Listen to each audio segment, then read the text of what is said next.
Good morning, everyone. This is Kerrie from Conversations at Kerrie's Korner. How are you on this Thursday in May?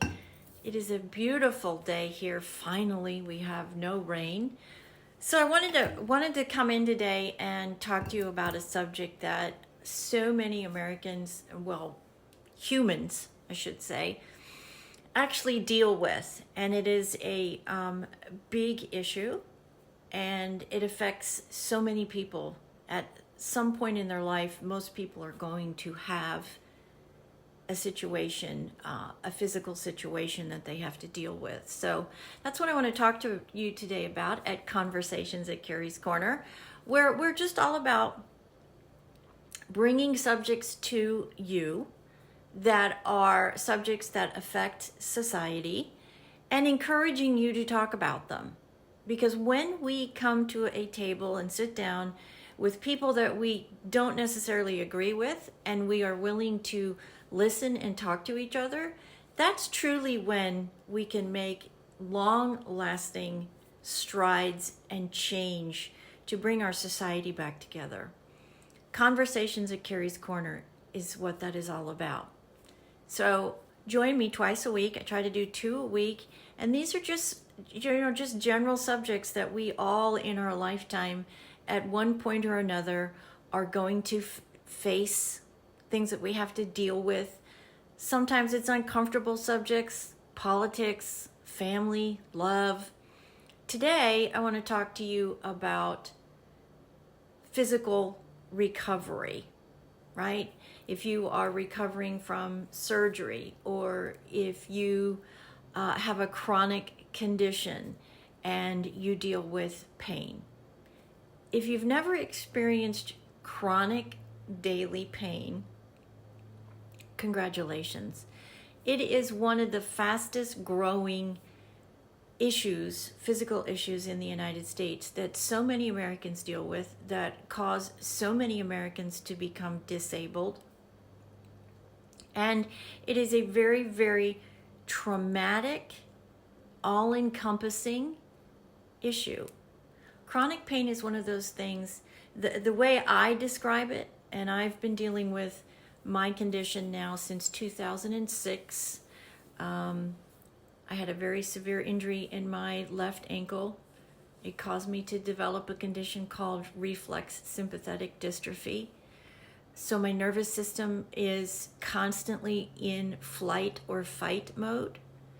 I control my pain by an implanted pain pump that I've had since 2007, and it gives me the ability to have a normal life.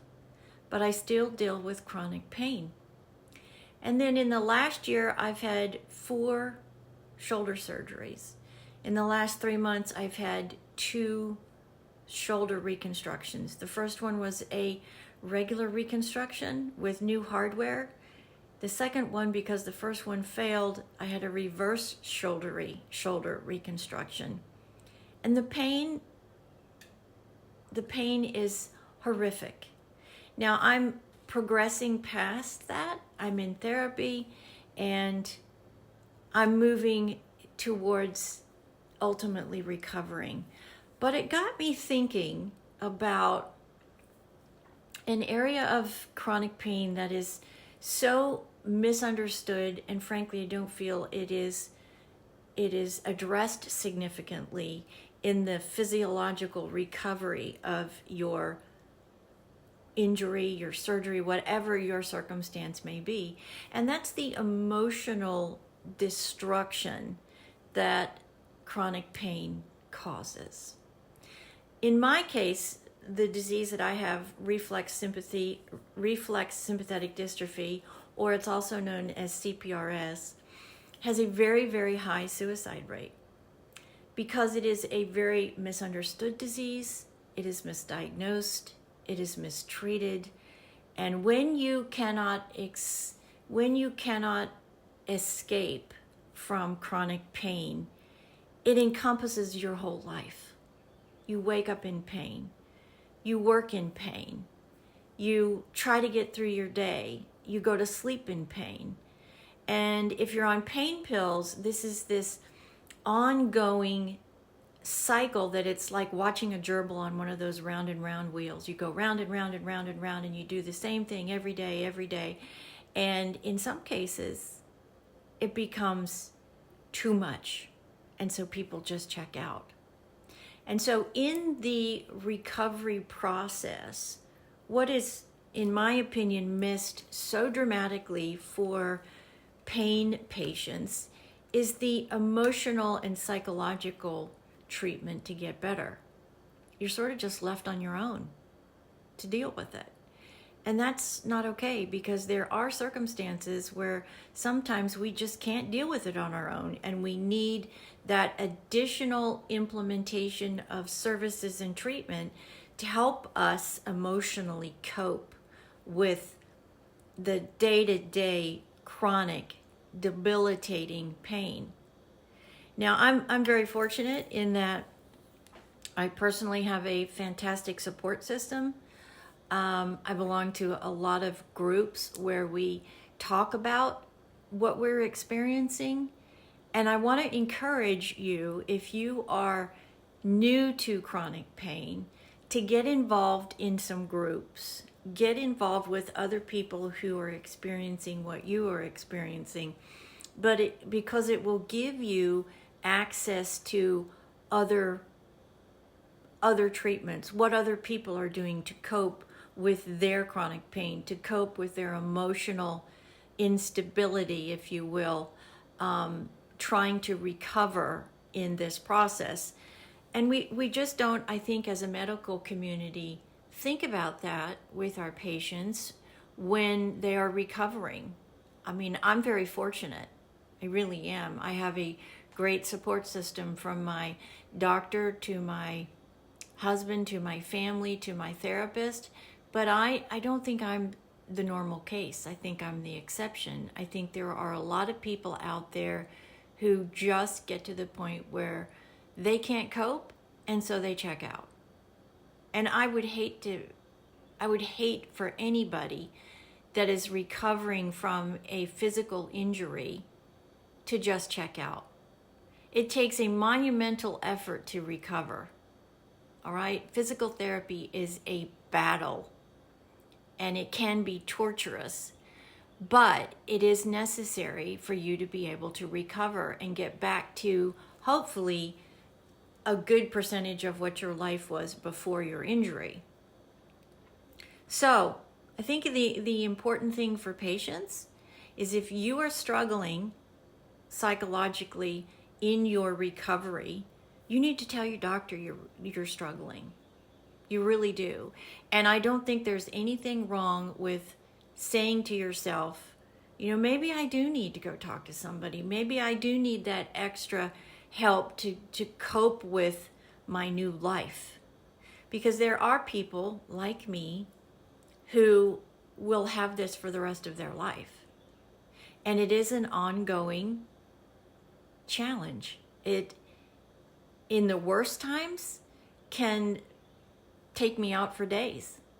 In the good times, I can get up and go to work and do all the things that I need to do for myself and my family, my husband, my career, my businesses.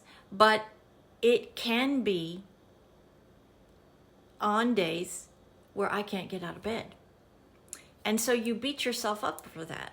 You really do. You beat yourself up because you know that you've got to be doing all the things that you need to be doing for your business, for your career, so you can pay your bills, so you can stay in your home, so you can buy food.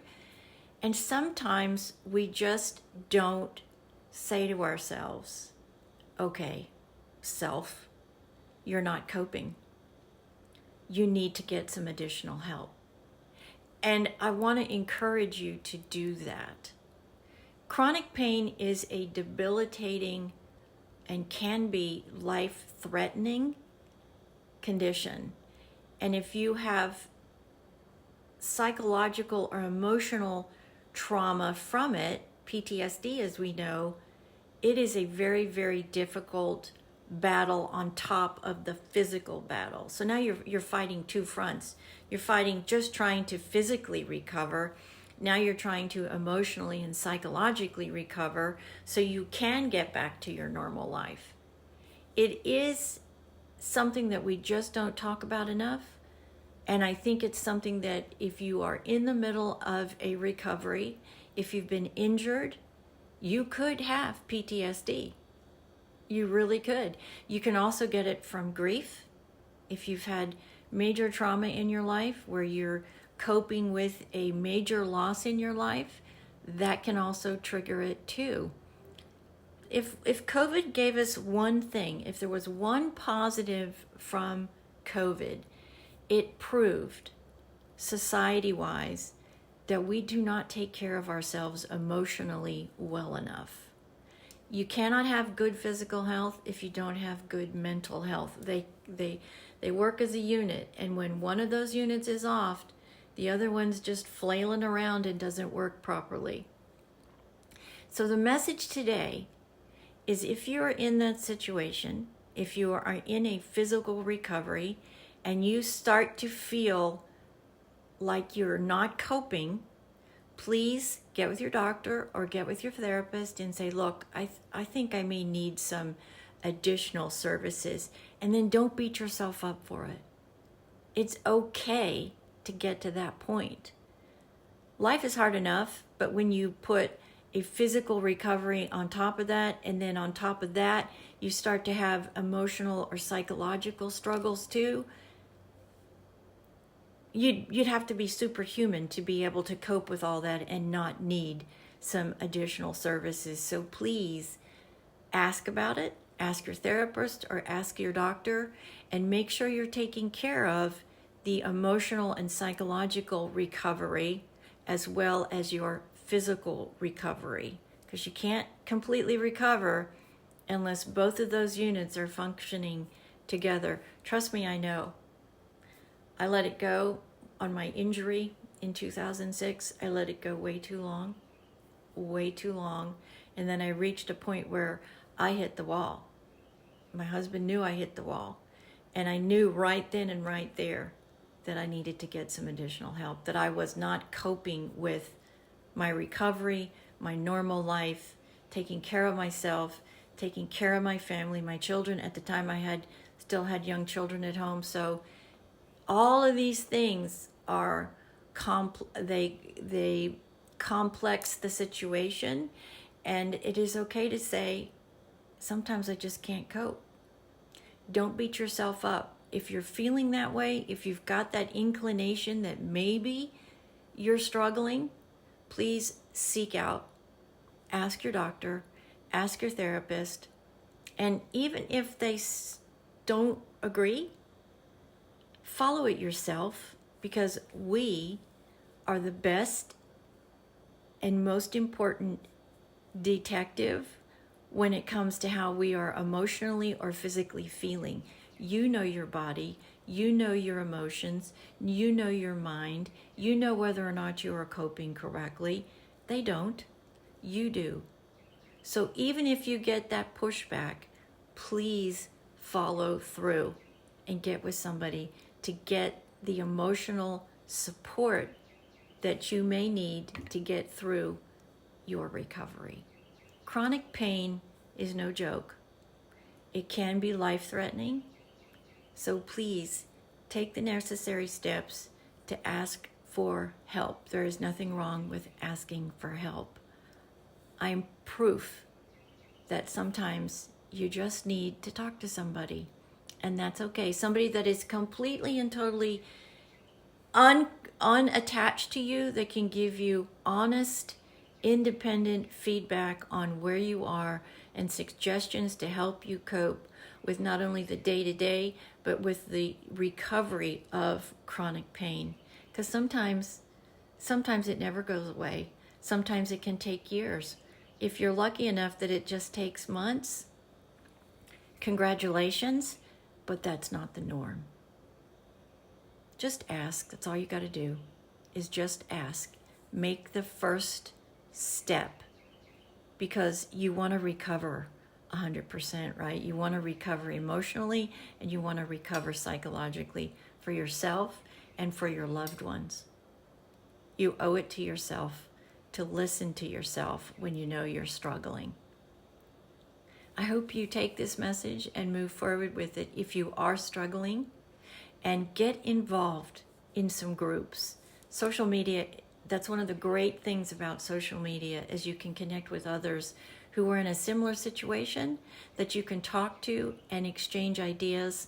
It is a wonderful support mechanism. I belong to several groups, and just sometimes when I have a question, I'll jump out to the group and I'll pose the question, and then I'll get all of this wonderful, wonderful feedback, and it doesn't cost me anything.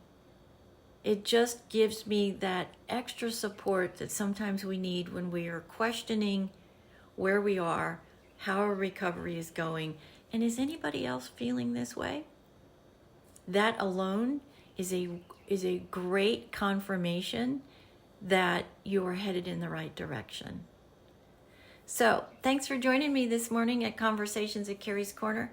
If you're dealing with chronic pain, please make sure you're also dealing with the psychological effects of chronic pain, because you will experience them. If you don't, you are very lucky. The majority of people do. Don't ignore them, okay? Don't ignore them. Twice a week we meet, and the whole premise here is just to bring these subjects to you, so you will then take them and talk to other people about them, share ideas, help each other, because that's when real change happens, is when we can sit down at a table, talk about issues that we may not necessarily agree on, respect the other person's position, and listen to what they have, because you could walk away from that one conversation with a completely different point of view if you are willing to listen and be respectful of the other party and their position. We used to be able to do this. How come we stopped? A lot of things influenced that. All it takes is ears and the ability and the desire to work through our problems, to listen to each other respectfully, and then suggest your own ideas. That's how we make true change. That's how we figure out that we start to close this gap, by talking to each other. It doesn't cost anything. All it takes is commitment and time.